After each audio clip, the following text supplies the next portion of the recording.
بسم اللہ الرحمن الرحیم۔ السلام علیکم دوستو، جب میں 14 سال کا ہوا تو مجھے گھر سے دور کام کرنے کا شوق ہوا۔ امی ابو باہر نہیں جانے دیتے تھے، اپنے شہر میں ہی کام کرتا تھا۔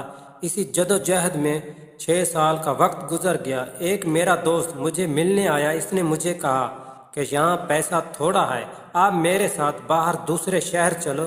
میں نے کہا میں امی ابو سے بات کروں گا، پھر آپ کو کال کر کے بتا دوں گا۔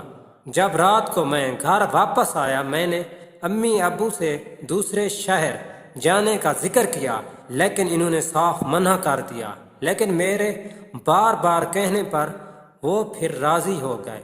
پھر میں نے اپنے دوست کو کال کر کے بتا دیا کہ مجھے دوسرے شہر کام پر جانے کی اجازت مل گئی ہے۔ 10 دن کے بعد ہم دوسرے شہر جانے کے لیے ریل گاڑی میں سوار ہو گئے۔ 15 گھنٹے سفر کرنے کے بعد ہم دوسرے شہر پہنچ گئے۔ پھر وہاں سے رکشے میں بیٹھ کے فیکٹری میں پہنچ کر اتر گئے۔ پھر میں وہاں فیکٹری میں کام پر لگ گیا۔ 4 مہینے کام کرنے کے بعد مجھے 7 چھٹیاں مل گئی۔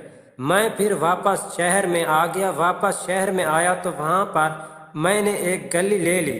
جب میں اس گلی سے گزر رہا تھا تو میں نے اوپر آسمان کی طرف دیکھا۔ اوپر دیکھا تو کالج کی چھت پر ایک حسین شہزادی کھڑی موسم کا مزہ لے رہی تھی۔ جیسے ہی اس نے مجھے دیکھا تو وہ اندر چلی گئی۔ کالج کے سامنے میں ایک دکان پر بیٹھ گیا، چھٹی کا انتظار کرنے لگا۔ جیسے ہی چھٹی ہوئی وہ حسین شہزادی باہر نکلے گی۔ 1 بجے چھٹی ہوئی تو سب طالب علم اپنے اپنے گھر جانے لگے۔ سب سے آخر میں وہ حسین شہزادی کالج سے باہر نکلی، روڈ کی طرف جانے لگے۔ پھر میں بھی اس کے پیچھے چل پڑا۔ روڈ پر جا کر اس نے ایک رکشے والے کو روکا۔ اس وقت تک میں بھی وہاں پہنچ گیا۔ اس نے رکشے والے کو کہا ولی کی بستی جانا ہے۔ میں نے رکشے والے کو کہا ولی کی بستی جانا ہے؟ میری طرف دیکھ کے وہ کہنے لگی کہ آدھے پیسے آپ دے دینا اور آدھے میں دوں گی۔ میں رکشے والے کے ساتھ بیٹھ گیا اور وہ پیچھے بیٹھ گئے۔ ولی کی بستی پہنچ کے میں نے 60 روپے رکشے والے کو دیے تو وہ کہنے لگی آدھے میرے سے لے لو۔ میں نے کہا بس رہنے دو، میں ادھر ہی کھڑا ہو گیا۔ وہ سڑک کے دوسرے کنارے چل پڑی۔ میں اسے دیکھتا رہا۔ کچھ آگے جا کے وہ ایک مکان میں داخل ہو گئے۔ مجھے علم ہو گیا کہ یہ اس کا ہی گھر ہے۔ اس کے گھر کے سامنے ایک دکان تھی۔ میں نے اس دکان والے شخص سے معلوم کیا کہ اس گھر کے اندر جو عورت گئی ہے کیا وہ اس گھر میں ہی رہتی ہے؟ جی ہاں بھائی، وہ ایک کالج کی پرنسپل ہے، یہ ہی اس کا گھر ہے۔ پھر میں وہاں سے رکشہ کر کے واپس آ گیا۔ رات کو دیر سے سویا تھا۔ جب صبح اٹھا تو کام پر بھی جانے کو دل نہیں کر رہا تھا۔ میرے دوست نے پوچھا کیا بات ہے؟ تو میں نے کہا طبیعت ٹھیک نہیں ہے۔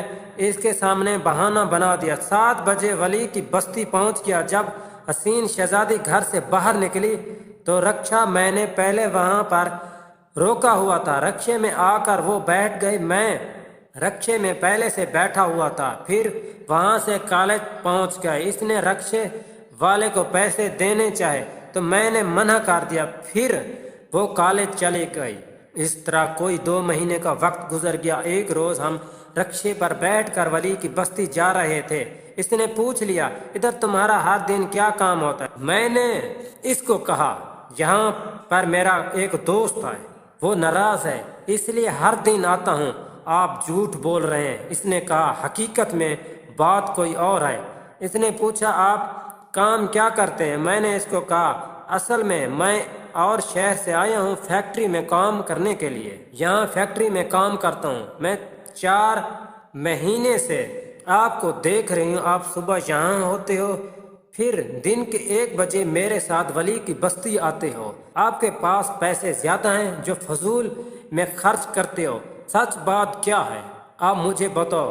میں نے کہا یہاں میرا کوئی کام نہیں، ہر دن آپ کے لیے آتا ہوں، اپنے دل کی بات کرنے سے ڈرتا ہوں، کہیں ایسا نہ ہو کہ آپ میری بےزتی نہ کر دیں۔ ہم جب ولی کی بستی پہنچ کر رکشے سے اترے، اس نے مجھے اپنے ساتھ اپنے گھر آنے کے لیے کہا۔ میں بھی اس کے ساتھ چل پڑا۔ اس نے مجھے اپنی بیٹھک میں بٹھایا اور وہ سامنے آ کے بیٹھ گئے۔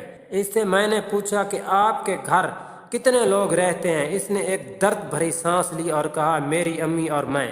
میرے والد نے دوسری شادی کر لی، وہ اور شہر میں رہتا ہے، اس کے پاس کافی ساری زمینیں ہیں، ادھر ہم تنہا رہتی ہیں۔ اس نے کہا میں کالج کی پرنسپل ہوں، آپ یہاں پردیسی ہیں، تمہارا خیال رکھنا میرا اب فرض بنتا ہے۔ جس بات کے لیے آپ یہاں آتے ہو وہ بات بھی میں سمجھ گئی ہوں، آپ مجھ سے محبت کرتے ہو، یہ کام ہے نا آپ کا۔ پھر اس نے اپنی درد بھری داستان سنائی۔ اس نے کہا یہ دنیا مطلب کی ہے، یہاں کوئی کسی کا نہیں ہے۔ میں نے اسے کہا کہ کچھ لوگ مطلب کے بغیر بھی ہوتے ہیں۔ اس کے بعد کافی ساری باتیں ہوئی، ساتھ جینے مرنے کی قسمیں وعدے کیے۔ میں رات ٹائم فیکٹری میں کام کرتا تھا۔ ایک شام جب میں صدف کے پاس سے واپس آیا تو جب فیکٹری میں پہنچا تو میرا ابو فیکٹری میں پہلے سے میرا انتظار کر رہا تھا۔ ابو نے پوچھا کہاں گئے تھے بیٹا؟ میں نے بات کو ٹال دیا۔ ابو نے کہا جلدی سے تیاری کر لو، ہمیں ابھی واپس گھر جانا ہے۔ میں نے منع کرنے کی بہت کوشش کی لیکن ابو نے میری ایک نہ سنی۔ ہم اپنے شہر واپس اپنے گھر آ گئے۔ دل کو سکون نہیں آ رہا تھا کہ صدف کو بھی کچھ نہیں بتایا کہ میں واپس گھر جا رہا ہوں۔ گھر میں سب کو ملا۔ رات کو امی ابو نے کہا تمہاری شادی کرنی ہے۔ میں نے ان کو کہا کہ مجھے ابھی شادی نہیں کرنی۔ اس جدوجہد میں 5 مہینے گھر ہی گزر گئے۔ ایک روز گھر والوں سے چوری صدف کے شہر جا پہنچا۔ جب ولی کی بستی گیا تو صدف کے گھر کے باہر تالا لگا ہوا تھا۔ میرے تو ہوش ہی اڑ گئے۔ پھر دکان والے سے معلوم کیا کہ یہ کہاں گئے؟ اس نے جواب دیا علم نہیں۔ پھر صدف کے کالج گیا جہاں وہ پرنسپل تھی، وہاں سے پتہ لگا صدف کا 3 مہینے پہلے تبادلہ کسی اور شہر میں ہو گیا ہے۔